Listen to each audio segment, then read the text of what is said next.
خبت عظمت کا جنون۔ ایک بات تو طے ہے کہ ناممکن کچھ بھی نہیں، ہونی ہو کر رہتی ہے۔ کس کو یقین تھا کہ عمران خان گرفتار ہوں گے؟ مجھے تو نہیں تھا کہ عمران خان گرفتار ہوں گے۔ خان صاحب کو یہی یقین دلایا گیا تھا کہ انہیں کوئی گرفتار نہیں کرے گا۔ گرفتاری کا یقین تو شیخ مجیب الرحمان اور ذوالفقار علی بھٹو کو بھی نہ تھا، لیکن وہ دونوں گرفتار ہوئے۔ شیخ مجیب پھانسی لگتے لگتے بچ گیا، لیکن بھٹو پھانسی لگ گئے۔ یقین تو بے نظیر بھٹو کو بھی نہیں ہوگا کہ انہیں قتل کیا جائے گا۔ نواز شریف نے کب سوچا تھا کہ ایک لمحے وہ ایک آرمی چیف کو برطرف کر رہے ہوں گے تو دوسرے لمحے وزیر اعظم ہاؤس میں قیدی ہوں گے اور دہشت گردی کے الزام میں عمر قید کی سزا سنیں گے۔ پاکستانی سیاست ایسی ہی ہے، آپ خود مارے جائیں یا کسی کو مار دیں، کسی کو پھانسی لگا دیں یا خود لگ جائیں۔ انسانی تاریخ میں جن لوگوں کو انسانوں پر حکمران بننے کا خبت سوار ہوا تو انہوں نے بے رحم بننے کا فیصلہ کیا۔ اقتدار کے لیے رحم دلی کو بزدلی سمجھا جاتا ہے۔ عمران خان نے برسوں یہی تاثر دیے رکھا کہ وہ سادہ ہیں، بھولے ہیں، ملک کی محبت ان میں کوٹ کوٹ کر بھری ہوئی ہے۔ پاکستانی عوام کی اکثریت جو سیاستدانوں کی مکاریوں اور کرپشن سے تنگ آئی ہوئی تھی، وہ ان کی باتوں پر ایمان لے آئی۔ شریف یا زرداری نے انہیں کبھی سیریس نہ لیا، لیکن عوام اور مقتدرہ نے انہیں سنجیدہ لینا شروع کیا۔ سابق D G I S I Zaheer ul Islam کا بیان ریکارڈ پر ہے کہ ہم نے سوچا تیسری قوت لانچ کی جائے جو ملک کو بہتر چلا سکے۔ قمر جاوید باجوہ صاحب کو 6 سال چاہیے تھے۔ انہیں جلد اندازہ ہو گیا کہ نواز شریف توسیع نہیں دیں گے، لہٰذا عمران خان پروجیکٹ لانچ کیا گیا۔ سوشل میڈیا پر ڈیجیٹل جنگجو پیدا کیے گئے، بڑے پیمانے پر پیسہ خرچ کیا گیا، نوجوانوں کو تیار کیا گیا جو سوشل میڈیا پر ہر اس بندے کی ایسی تیسی کر دیتے جو مقتدرہ یا عمران خان کے نقطۂ نظر سے اختلاف کرتا نظر آتا۔ سب کام چھوڑ کر سارا فوکس سوشل میڈیا پر رکھا گیا۔ تاثر دیا گیا کہ عمران خان کے آنے سے پاکستان ترقی کرے گا، ہم مسلم دنیا کو لیڈ کریں گے۔ انسانی تاریخ میں ہمیشہ عوام کو مذہب اور وطن پرستی کے نام پر ابھار کر جنگیں لڑی گئیں۔ کروڑوں لوگ مارے گئے صرف یہ ثابت کرنے کے لیے کہ ہمارا مذہب یا ہمارا وطن تمہارے مذہب اور تمہارے وطن سے برتر ہے۔ چالاک اور ذہین لوگوں کے لیے عام انسانوں کو ان دو باتوں پر اکسانا اور اپنے پیچھے لگانا ہمیشہ آسان رہا ہے۔ آپ ہزاروں سال پیچھے نہ جائیں، موجودہ دور کے چند کردار ہی دیکھ لیں، طریقہ واردات وہی پرانا ہے۔ لوگوں کو عظیم بنانے کا نعرہ لگاؤ۔ امریکہ میں ٹرمپ نے سفید امریکیوں کو یہی نعرہ دیا کہ تم گورے عظیم لوگ تھے۔ امریکہ عظیم تھا، لیکن اوباما صدر بنا تو اس نے امریکہ کو عظمت کے مینار سے نیچے گرا دیا۔ دوبارہ عظیم بننا ہے تو مجھے صدر بناؤ جس کا رنگ آپ گوروں جیسا ہے۔ اوباما کا رنگ آپ سے مختلف ہے تو وہ کیسے آپ کا لیڈر ہو سکتا ہے؟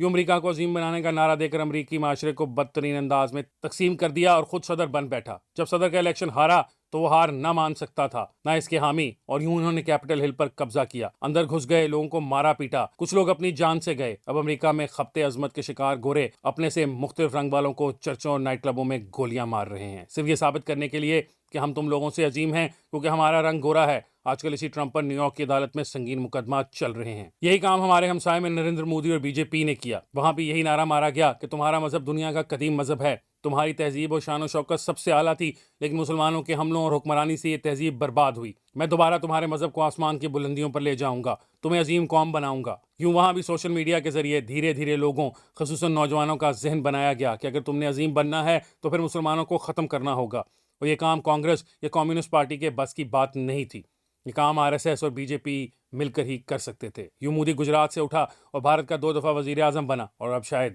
جلد تیسری دفعہ بھی وزیر اعظم بن جائے گا۔ ہندوستانیوں کو بھی لگتا ہے کہ وہ بھی عظیم قوم بننے سے چند قدم دور ہیں۔ یوں پورا ہندوستان تقسیم ہوا، مسلمانوں کو دوبارہ ہندو بنانے کی مہم شروع ہوئی، سر عام مسلمانوں کو مارا پیٹا اور قتل کیا جانے لگا۔ اب وہاں بھی دن رات تشدد ہو رہا ہے، معاشرہ بری طرح بٹ چکا ہے۔ یوکرین کے عوام کو بھی لگا کہ انہیں عظیم قوم بن کر ابھرنا چاہیے۔ اس کام کے لیے انہوں نے ایک ہینڈسم اداکار کو چنا جو انہیں لطیفے سنا کر ہنساتا تھا۔ انہیں لگا یہ ہینڈسم بھی انہیں عظیم بنائے گا۔ زیلنسکی جب صدر بن گیا تو سوچا اب قوم کو کیسے ثابت کرے کہ ان کا انتخاب درست تھا۔ اس نے روس سے سیدھی ٹکر لے لی۔ اب حالت یہ ہے کہ لاکھوں مارے گئے ہیں، لاکھوں یورپ کے کیمپوں میں پناہ گزین ہیں۔ یوکرین کا عظمت کی طرف سفر ابھی جاری ہے، لاکھوں مزید مارے جائیں گے۔ روس اور یورپ کو داد دیں کہ جب وہ لڑتے ہیں تو بھارت پاکستان کی طرح 2-3 ہفتوں کی جنگ نہیں لڑتے، پھر وہ برسوں لڑتے ہیں۔ پہلی عالمی جنگ 5 سال چلی تو دوسری عالمی جنگ 6 سال چلی۔ عظیم بننے کے اس طویل سفر میں وہی جاپانی اور جرمن اقوام جو عظیم بننے نکلی تھیں برباد ہوئیں۔ ہمارے ہاں عمران خان نے بھی یہی روٹ لیا۔ وہ پاکستان کو کرپشن اور کرپٹ لوگوں سے بچانے نکلے تھے۔ وہ شروع میں ایک ریفارمر بن کر ابھرے۔ ان کی سیاسی مہم کو خوب پذیرائی ملی کہ لوگ زرداری اور شریفوں کی بے پناہ کرپشن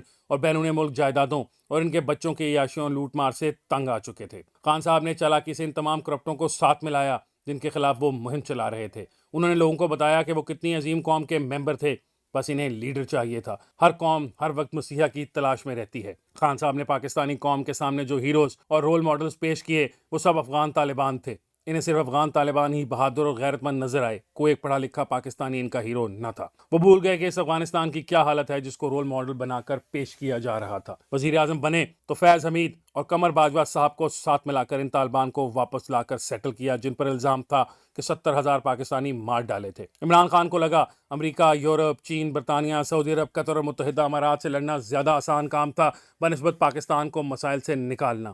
مسئلے کا حل یہی ڈھونڈا گیا کہ اگر عظیم قوم بننا ہے تو پھر پوری دنیا سے ٹکر لینا ہوگی، ہم غلام تھوڑی ہیں، ہم سے برابری کا سلوک کیا جائے۔ دوسری طرف مقدرہ کو لگا کہ جو کام بھارت نہ کر سکا کہ پاکستان کو دوستوں سے دور کرتا، وہ خان نے اکیلے کر دیا۔